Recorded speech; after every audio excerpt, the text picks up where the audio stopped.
Buenos días a todos. Ante todo, muchas gracias por estar aquí un sábado a esta hora. Yo sé que a veces no es tan cómodo seguir estas sesiones de los sábados que por años la Sociedad Dominicana de Neurología ha tenido. Para mí es un gran honor siempre participar de mi Sociedad Dominicana de Neurología, de la cual tuve el gran honor también, vale decir, de presidir en el 2011. Miren, yo hice una revisión del tema de los trastornos cognitivos vinculados a la patología vascular. Si bien es cierto que esto es un espectro amplio, que no cabe en 20 minutos de una conferencia, sí lo que pretende la revisión es dar como pinceladas, más bien tendencias y algunas controversias que se han gestado a lo largo del tiempo sobre una patología que es manejada por todos y que por años ha sido quizás una de las condiciones que menos apoyo en investigación ha recibido. Digo esto porque si bien es cierto que ya es 25% de todas las demencias, o en alguna serie alcanza un poquito menos, 20%, dependiendo de la población estudiada, no es menos cierto que esta condición tiene un impacto tremendo en el abordaje de otras condiciones. Y yo creo que quizás el conocimiento que ha venido en los últimos años de esta patología, su importancia va a estar dada precisamente como ella contribuye como un factor independiente en la progresión de otras condiciones, vale decir, enfermedad de Alzheimer. Me disculpan por los problemitas técnicos, pero le voy a ahorrar ese tiempo que estoy agotando en esta parte introductoria. Miren, desde el siglo XVII se conoce que las patologías cerebrales, cerebrovascular, tienen una alta carga de defecto cognitivo. Y las descripciones posteriormente fueron como por algún tiempo dejadas de lado cuando vino todo el conocimiento que se tuvo de la patología de Alzheimer como primera causa de degeneración con afectación severa cognitiva. Pero posteriormente, en los años 70, se empiezan a tejer una cantidad grande de ensayos vinculados a las autopsias. Es el gran boom de los bancos de cerebro. Y a partir de ahí salen estos estudios. Estos estudios fueron únicos y le dieron categoría de enfermedad a la patología vascular. Porque no basta con que el vaso se tape, no basta con que la localización de la lesión sea elocuente desde el punto de vista cognitivo. Debe haber alguna predisposición previa de esa persona a padecer esta condición. Las monjitas de Minnesota donaron su cerebro todas y ellas escribían, cuando ellas hacían los votos perpetuos, ellas escribían un ensayo. Y aquellas que tenían una visión positiva de la situación de su vida en ese momento, tenían menos ovillos neurofibrilares, pero también tenían menos cantidad del beta-amiloide cargando la pared de los vasos. Junto a eso, vivían más tiempo y eran las que tenían menos condiciones vasculares predisponentes a demencia. Si bien es cierto, este fue un estudio para buscar demencia tipo Alzheimer, demostró que la enfermedad de Alzheimer es rara desde el punto de vista única, como entidad pura, como entidad nosológica pura. Lo que hace realmente la diferencia es cuando se combina con la enfermedad vascular. Yo no tengo conflictos de interés sobre el tema que estoy tratando y lo que quiero puntualizar de la idea anterior es esto. Si se dan cuenta, la combinación de patología de Alzheimer en los especímenes de biopsia junto con lesión de la pared vascular son el grupo de mayor incidencia.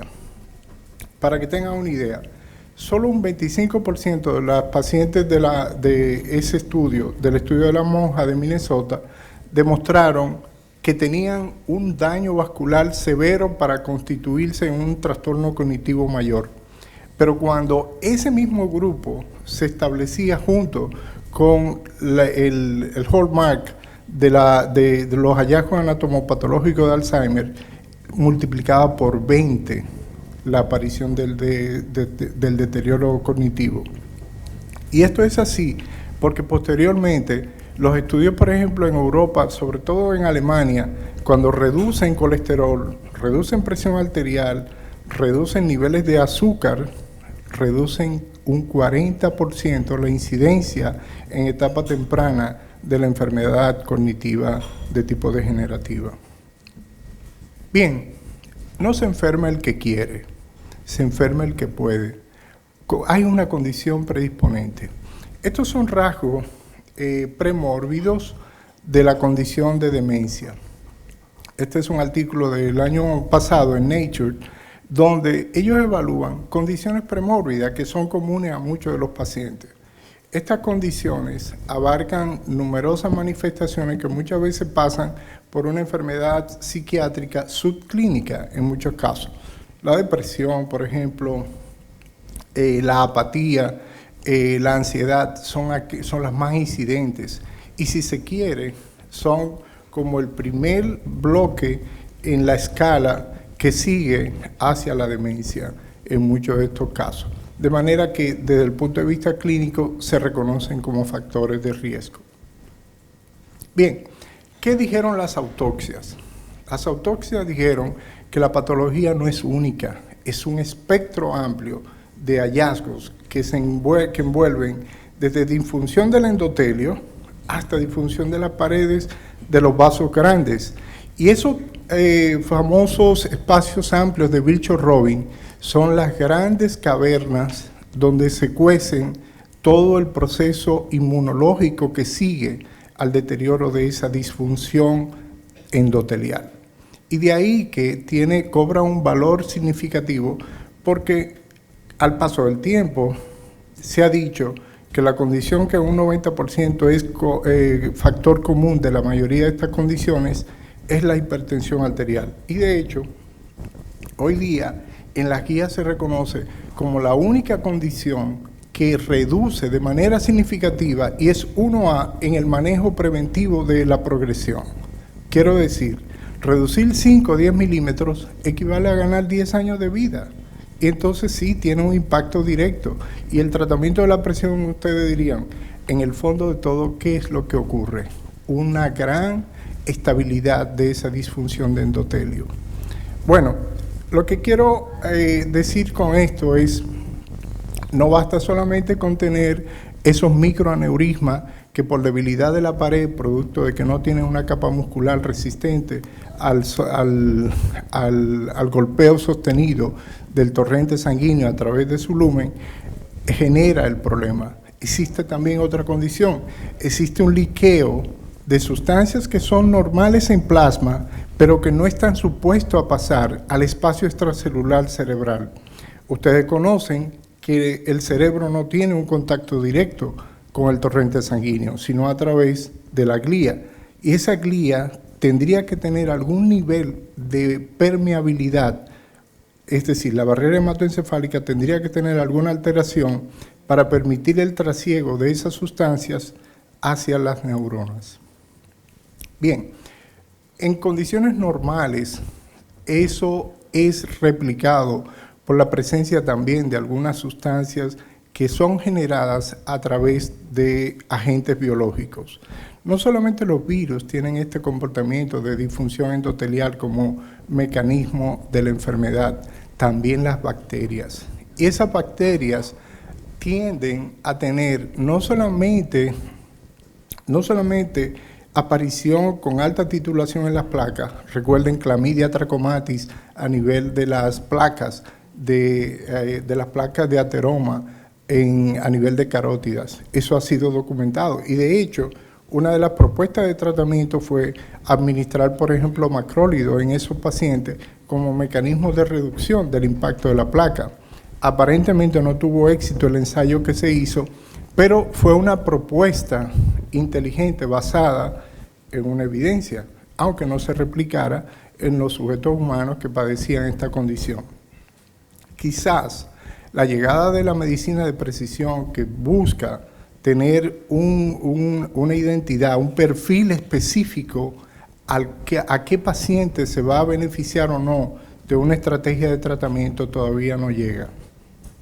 En esencia, lo que estamos diciendo, una gran cantidad de fenómenos vasculares van a ocurrir por una condición predisponente. Por ejemplo, ¿qué mostró el estudio NOMAS en dominicanos que viven en el norte de Manhattan? Demostró que ellos tenían peor outcome o resultado final en todas las manifestaciones mayores de trastornos vasculares que todos los grupos étnicos que participaron en el estudio. La razón, la prevalencia en la población dominicana de APOE4 es mucho mayor que el resto de los migrantes a los Estados Unidos. Bien, hay que decir también que todo el tejido cerebral es una caja de resonancia de toda la actividad sistémica vascular y por tanto es muy raro encontrar que las condiciones cerebrales, sobre todo de la sustancia blanca, sean ajenas a disfunción de otros órganos. Fabry no solamente daña endotelio vascular cerebral, afecta riñón, afecta pulmón y afecta retina. Y entonces uno dice, bueno, lo que estamos destapando es una gran caja de Pandora, donde hay muchas cosas en desorden que nadie logra como organizar bajo un presupuesto. Y esto es importante, porque este no es un tema de una patología, es un tema de un espectro que da pie a muchas hipótesis y que por tanto la forma correcta de abordarlo es tener la capacidad amplia de ver más allá de las imágenes. Bien, este es un mar sin fondo. Casi diario se publican grupos con mutaciones de gen que participan de alguna forma en familias que han tenido 2, 3, 4 miembros en diferentes niveles o generaciones de su pedigrí expresando enfermedad vascular. Son conocidos los clásicos Cadacil, Caracil y muchas otras arteriopatías cerebrales que guardan este tipo de manifestación genética, pero ellas son una mínima expresión dentro del gran grupo que todavía no se conoce con capacidad suficiente como para poder modular la actividad de la enfermedad. Y este es el punto quizás más importante. A lo largo del tiempo, lo que se ha podido lograr es ralentizar la enfermedad. ¿Cómo? Manejando factores de riesgo. Los mismos factores de riesgo clásicos que el estudio Framingham dijo son exactamente los mismos que todavía hoy tienen un impacto real en la población general que padece esta condición. Bien, la angiopatía amiloide no tenemos tratamiento. Sabemos que existe, sabemos que cada día es más fácil reconocerla en una etapa muy temprana. Quizás con el tiempo lleguemos a tener drogas tipo moduladores de endotelio que regulen ese depósito anormal de amiloide en la pared vascular de esas pequeñas arterias corticales. Pero eso todavía no se ha podido lograr. Estudios en animales de laboratorio con anticuerpos monoclonales aparentemente han tenido algún tipo de éxito. Y eso probablemente abre la idea de que podría ser la tendencia en el futuro al manejo de muchas arteriopatías de este tipo, que en esencia, si bien es cierto que son neurodegenerativas, en su inicio tienen un comportamiento altamente inflamatorio. Bien, ¿qué decir de los procesos de arteriosclerosis o aterosclerosis? Esa es una condición premórbida de la segunda, tercera década de la vida de un ser humano. Es decir, a los 25 años todos ustedes tienen placas y esas placas se engrosan a lo largo del tiempo. Claro, no es igual si yo tuve un papá o una madre que tuvo un evento vascular mayor, ya sea cerebral, hipertensivo o enfermedad renal o enfermedad de arterias periféricas, básicamente de miembros inferiores, a que yo no haya tenido esa condición. Eso es un acelerador natural, es un indicador de progresión. Y por tanto, yo no tengo por qué ser un agente pasivo cuando en la punta del iceberg yo descubro la primera señal de esa hiperintensidad de la sustancia blanca. Muchos de ustedes habrán visto cientos de pacientes que llegan con una resonancia diciendo, doctor, ¿yo tengo o no tengo una enfermedad vascular? Los puntitos blancos no son normales. Eso es mentira. ¿Quién dijo que el envejecimiento es igual en un individuo que en otro? No es verdad eso. No mueren igual las personas que tienen estas densidades, y eso lo demostró el estudio de las monjitas, aquellas que tenían placas, aquellas que tenían ovillos neurofibrilares, pero que tenían lesiones, porque este estudio abarcó también resonancia magnética cerebral, pero aparte de eso tenían una atrofia hipocampal importante o una atrofia del giro singular de la corteza parietal. Eran aquellas que iban a progresar de manera indefectible a la demencia en etapa relativamente rápida y temprana. Bien, quizás el eje de todo el arsenal terapéutico que se está actualmente manejando es en base a esta unión, la unión de la barrera hematoencefálica, porque esa permeabilidad anormal de la barrera a sustancias que son ajenas al espacio extracelular cerebral son la clave del proceso.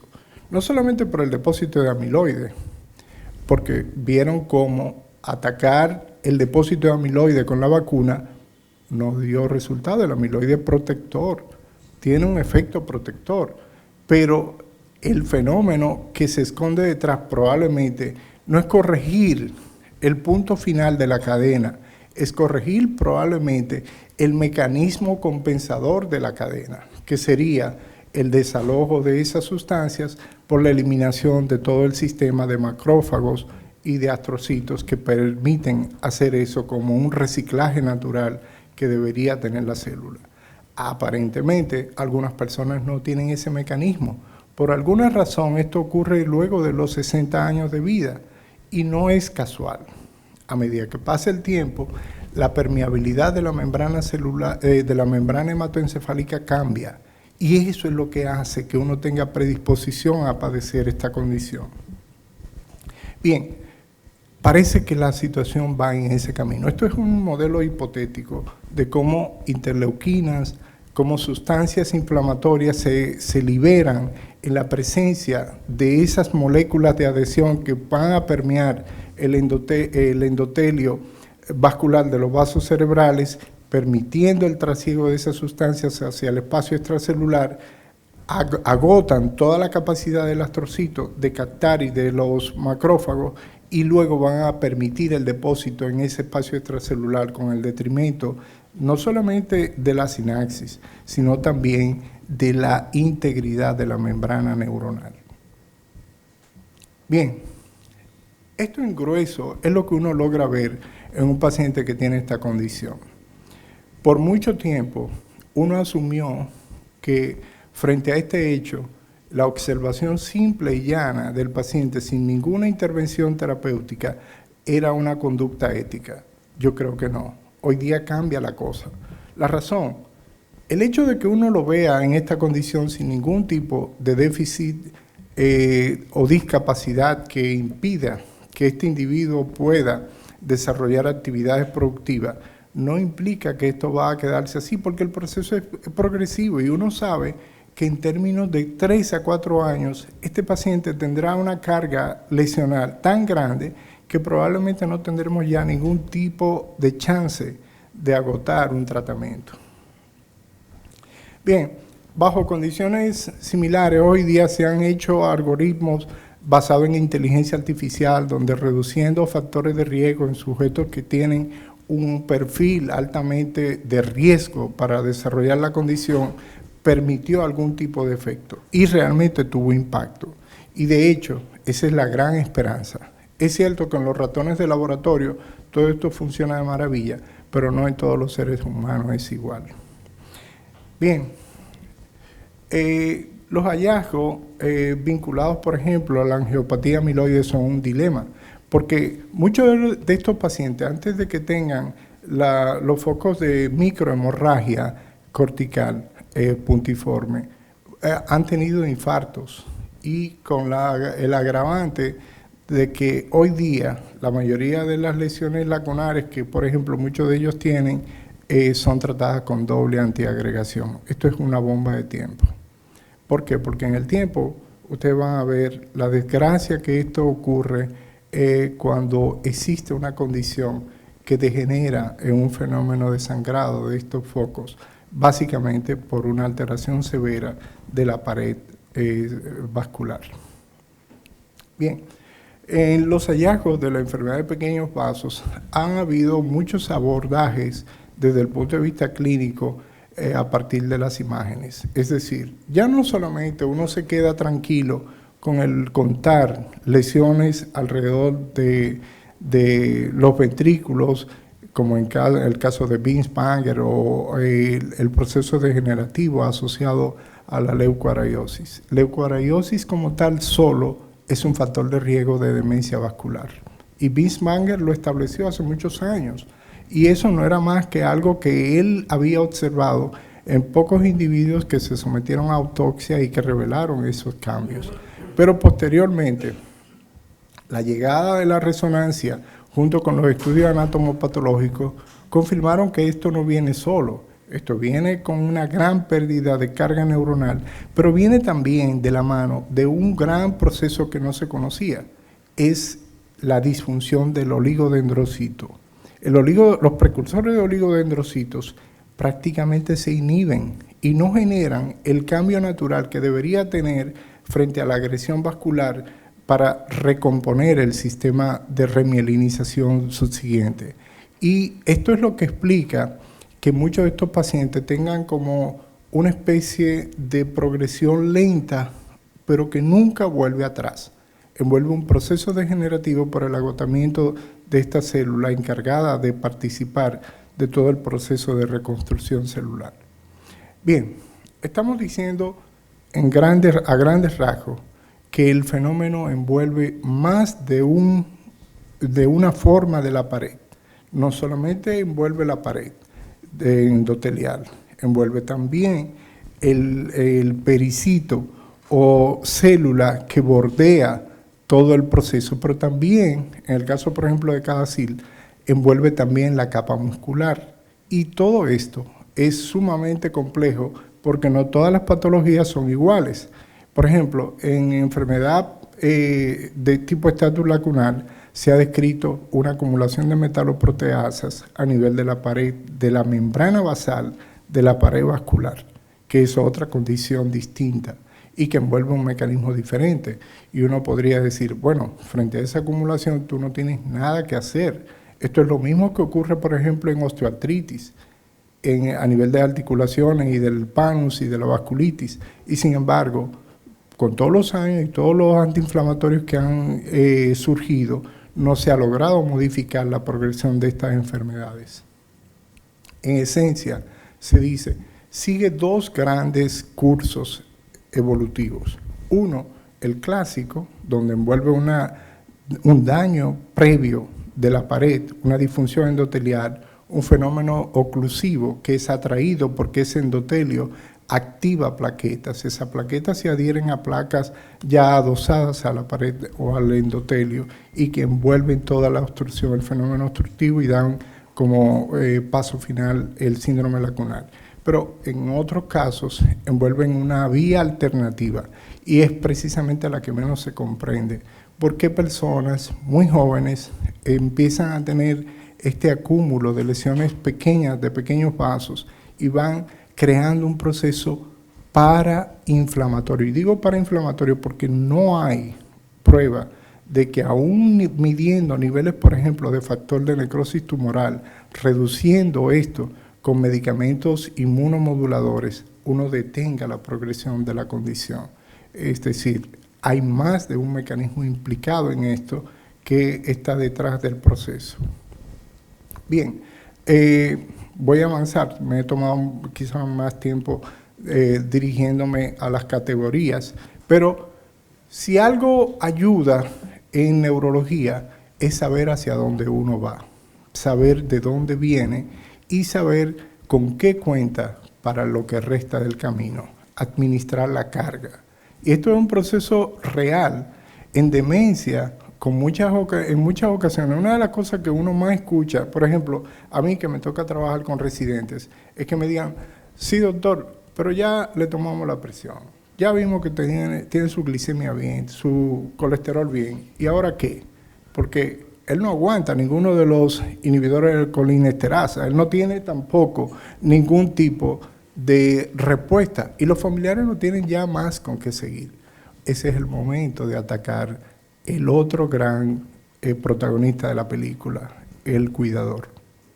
Bien, importante quizás, aunque es algo muy académico entenderlo, cómo uno discrimina esa hemorragia, que es el otro grupo grande de condiciones en cuanto a la etiología. Y vale la pena decirlo, en etiologías vasculares que son básicamente específicas de las microarterias de la corteza, la patología amiloide es la más frecuente.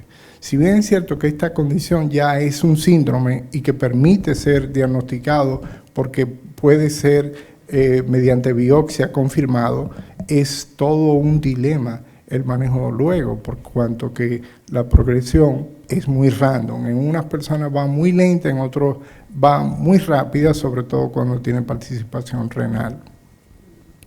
Bien, se sabe que hay zonas más elocuentes en términos de demencia que otras. La enfermedad vascular tiende a tener cierto nivel de respeto por la zona, la región mesial del lóbulo temporal. Parece ser que ese es su distintivo de la enfermedad de Alzheimer o de la demencia frontotemporal o, por ejemplo, las áreas de los núcleos de la base en el caso de la demencia tipo enfermedad de Lewis. Perdón. Bueno, tendría sentido entender que toda esta localización podría ayudar a discriminar dentro de la madeja de cosas. Vuelvo y reitero, lo que es raro es que uno encuentre pacientes puros, que sean solo demencia vascular por afectación de estos mecanismos que hemos citado, a que solamente tengan algún tipo de trastorno neurodegenerativo coexistente. Bien, algo interesante, a raíz del COVID, la experiencia de los italianos con las necroxias dio un punto de partida interesante, y es que en COVID aumentaron las lesiones vasculares, pero estas lesiones vasculares tenían un alto chance de sangrado y eran fenómenos no puramente embólicos, era disfunción endotelial pura que en un inicio se comportaban como un gran fenómeno oclusivo y que posteriormente tenían un gran efecto sobre la fragilidad de la pared capilar, produciendo estos fenómenos hemorrágicos que podemos ver aquí. Estos son especímenes de antes de la necropsia, es decir, cuando el paciente fallecía, firmaba y permitía que le hicieran una resonancia de alta resolución post-mortem. Y esos fueron los hallazgos que ellos encontraron. Una gran atrofia cerebral que en poco tiempo se gestó, un aumento importante del espacio intersticial celular con edema, pero también un aumento en el tamaño de los ventrículos. Era como si se tratara de una hecatombe, de un envejecimiento rápidamente progresivo, y que tocaba incluso estructuras extracraneales. Bien, quiero llegar hasta aquí para decir que muchos intentos de tratamiento de la enfermedad vascular cognitiva han sido hechos con muy buenos diseños metodológicos, con muy pobres resultados. A la fecha, ninguna droga ha sido aprobada como evidencia 1A para ralentizar el proceso y menos para revertirlo. Y si bien es cierto que permiten en algunos casos mejorar alguna calidad funcional en algunos dominios de la esfera cognitiva, no bien es cierto que lo hacen en términos de costo-beneficio injustificables. Y con eso no ataco no ataco la industria farmacéutica, pero sí se vendió por muchos años que teníamos muchas moléculas que tenían un impacto real sobre esto. La verdad es que los ensayos demostraron que no son costo-beneficio y que el beneficio que daban era de corta duración al costo que tenían, y en algunos casos aumentaron la enfermedad coronaria. ¿Qué hay de la aspirina? Pues la aspirina falló también en hacer algún cambio. No sobreviven más tiempo las personas que toman aspirina y que tienen una condición vascular de enfermedad de pequeños vasos rápidamente progresiva. Fue igual al placebo. ¿Y qué decir de la actividad física? Parece mentira. Hacer ejercicio es bueno, pero también es sumamente peligroso, sobre todo cuando uno sobrepasa el tiempo esperado. Más de 5 a 6 horas por semana es deleterio en pacientes que tienen enfermedad vascular, mueren más temprano. En cambio, aquellos que tienen una actividad física de mediana intensidad, 5 a 6 días por semana, y ellos hablan de 150 aproximadamente, 15 horas por semana, tienen un mejor perfil de riesgo en la evolución del problema. Las estatinas. Tomar estatinas se sabe que reduce el crecimiento de la placa de ateroma a nivel arterial. Sin embargo, las estatinas fueron igual al placebo en el seguimiento de los pacientes que no tenían, ojo, los pacientes que no tenían enfermedad ateromatosa sintomática, que tomaban estatina, era exactamente lo mismo que no haberle dado nada. Bien, sigue siendo una panacea enfrentar todos estos factores de riesgo. Hipertensión arterial. Menos de 120/80 es lo ideal, pero ojo, nunca por debajo de 110/70, porque es deleterio.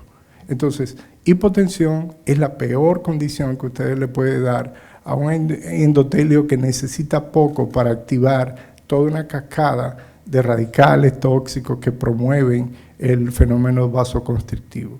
Bien, glicemias en ayunas, nunca mayor de 100, pero ojo, pena de la vida, la hipoglicemia tiene un efecto todavía más deleterio que la hiperglicemia.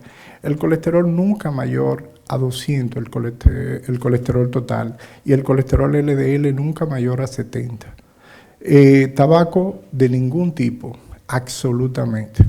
La actividad física, como habíamos dicho, menos es malo, pero demasiado es peor todavía en cuanto al prospecto de vida.